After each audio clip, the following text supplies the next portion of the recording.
اعوذ باللہ من الشیطان الرجیم بسم اللہ الرحمن الرحیم نحمد و نصلی علی رسولہ الکریم اللہم صلی علی محمد و آل محمد وعجل فرجہم۔ آج کی یہ خاص ویڈیو قبولیت دعا کے حوالے سے ہے۔ یوں تو اللہ رب العزت ہماری دعائیں سنتا ہے اور قبول کرتا ہے اور اپنی رحمتیں برکتیں ہم پہ برسانے کے بہانے تلاش کرتا ہے۔ ہمارے نبی صلی اللہ علیہ وآلہ وسلم نے دعا کے کچھ خاص اوقات بیان فرمائے ہیں۔ آپ صلی اللہ علیہ وآلہ وسلم نے فرمایا، جس وقت بارش ہو رہی ہو اس وقت دعا مانگی جائے تو دعا قبول ہو جاتی ہے۔ اسی طرح سے متعدد روایات میں اور دعا مانگنے کے خاص مقامات کا، خاص اوقات کا تذکرہ کیا گیا۔ جس طرح سے روایات میں وارد ہوا ہے کہ خانہ کعبہ کی طرف پہلی نگاہ ڈالتے ہی جو دعا مانگی جائے اللہ رب العزت اس دعا کو قبول فرما لیتا ہے۔ قبہ امام حسین علیہ السلام کے نیچے مانگی جانے والی دعائیں قبول ہو جاتی ہیں۔ تلاوت قرآن پاک کرنے کے بعد جو دعا مانگی جائے وہ قبول ہو جاتی ہے۔ اسی طرح سے نماز اور اذان کے مابین جو وقت ہوتا ہے اگر اس میں دعا مانگی جائے تو دعا قبول ہو جاتی ہے۔ نماز جمعہ اور خطبہ جمعہ کے درمیان جو وقت ہوتا ہے اس وقت بھی دعا کی قبولیت کا وقت بیان کیا گیا ہے۔ اسی طرح سے آج ایک خاص وقت کو لے کر آپ کی خدمت میں حاضر ہوئی ہوں، وہ وقت جو ماہر فلکیات نے اپنے علم اور تحقیق کی روشنی میں دریافت کیا ہے۔ یہ وقت 2024 میں ماہ جنوری میں آنے والا ہے، یعنی کہ 16 جنوری کی رات۔ 16 جنوری کی رات 11:23 سے اس وقت کا آغاز ہوگا جو کہ صبح فجر تک جاری رہے گا۔ کہا جاتا ہے کہ جوپیٹر جو ہمارے نظام شمسی کا 5ویں نمبر کا سیارہ ہے اور ایک بڑا سیارہ مانا جاتا ہے، یہ اس وقت ستارہ طارق کے زیر طاقت ہوگا۔ ستارہ طارق وہی ستارہ ہے جس کا ذکر پروردگار عالم نے سورہ طارق میں فرمایا ہے۔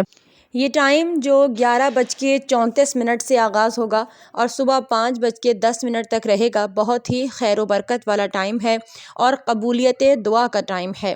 اس ٹائم میں کچھ خاص اعمال کا تذکرہ کیا گیا ہے، میں انہی اعمال کو آپ کے سامنے پیش کر رہی ہوں انشاءاللہ کہ پروردگار عالم ہماری دعاؤں کو قبول و مقبول فرمائے۔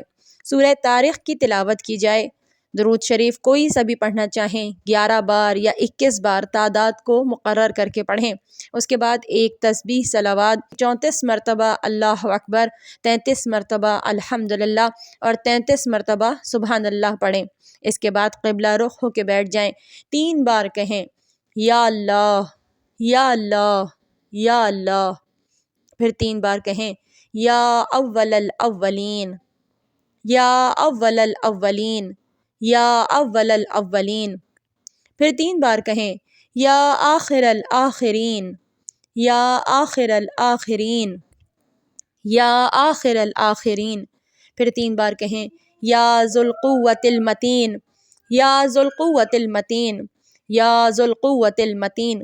اس کے بعد پھر 3 بار کہیں یا راحم المساکین یا راحم المساکین یا راحم المساکین، پھر اس کے بعد 3 مرتبہ کہیں وَيَا أَرْحَمَ الراحمین۔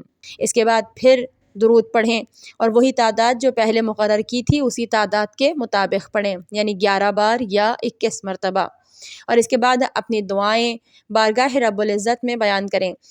سورہ طارق کی تلاوت بھی فرمائیں 1 بار یا پھر 3 بار۔ یا اللہ کی تسبیح، یا قدوس کی تسبیح، یا غفور کی تسبیح جتنی بار کرنا چاہیں، 3 بار، 5 بار، 7 بار، 9 بار یا 11 بار، اپنے وقت اور طاقت کے حساب سے تعداد کو مقرر کیا جا سکتا ہے۔ اگر ممکن ہو تو 2 رکعت نماز حاجت بھی پڑھیں۔ خداوند عالم ان تمام اعمال اللہ تعالیٰ کے ذاتی اور صفاتی ناموں کے صدقے میں ہماری تمام تر جائز حاجات کو مستجاب فرمائے۔ ماہ جنوری کو یہ نسبت بھی حاصل ہے کہ اس ماہ میں جناب فاطمہ الزہرا سلام اللہ علیہا اور امام علی علیہ السلام کی ولادت باسعادت یعنی کہ 13 رجب بھی اسی ماہ میں آ رہی ہے، تو بہت ممکن ہے کہ ان دونوں ذی قدر ہستیوں کی بدولت ماہ جنوری کے نصف کو یہ شرف عطا ہوا ہو خداوند عالم کی بارگاہ سے کہ وقت قبولیت کے لیے اس رات کو مقرر کیا گیا ہو۔ انشاءاللہ کہ ہم سب اس رات کو اعمال انجام دیں اور جتنا کچھ بھی اپنے حساب سے کر سکیں وہ کریں، پروردگار عالم ان اعمال کو اپنی بارگاہ میں قبول و مقبول فرمائے۔